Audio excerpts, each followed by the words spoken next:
GMA Network Center. Ito ang 24 oras. Magandang gabi po, Luzon, Visayas at Mindanao. Biglang may sumabog sa gitna ng pagkakabit ng LPG tank sa isang tindahan sa Taytay, Rizal. Mabilis na nagliyab ang tindahan habang nagkalapnos ang isang mag-ina at isa pa nilang kaanak na nasa loob. Iniimbestigahan na po ng Bureau of Fire Protection ng insidente na nakuhanan ng CCTV. Panuorin sa pagtutok ni Nico Wahe.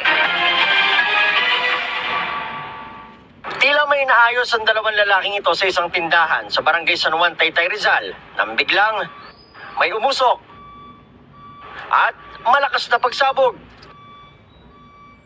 Mabilis na nagliyab ang tindahan kaya dali-daling lumabas ang mga nasa loob. Sumaklolo ang mga kapitbahay at agad din may rumesponding bombero. Nalapnos sa mukha at iba pang bahagi ng katawan ng 54 anyos na babaeng may-ari ng tindahan. Gayon din ang kanyang lalaking anak at kaanak na 21 anyos na lalaki. Kwento ng isa sa mga kaanak ng mga biktima, nagkaroon ng pagsabog habang kinakabit sa lutuan ng kabibili lang nilang LPG tank.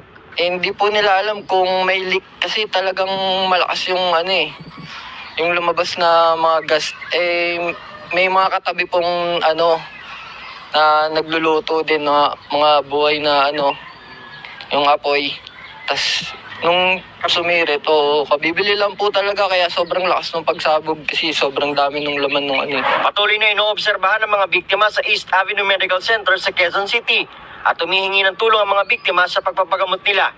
Hanggat hindi pa daw po nawawala yung pamamagat, kailangan nila malagpasan yung stage na yun para maging masabing okay na sila.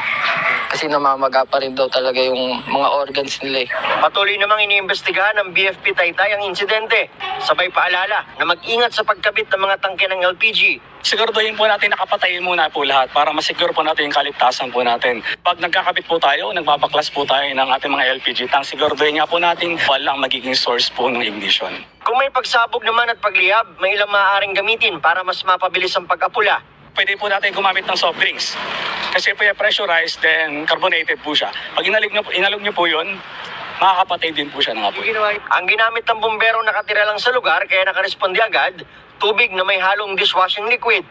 Ang purpose po nun ay may blanket po natin yung pinagmumula ng apoy. Tinatanggal niyo po yung oxygen doon. Then since ayun po ay delikado po talaga, yun ang best way. Para sa GMA Integrated News, Nico Wahe, nakatutok 24 oras.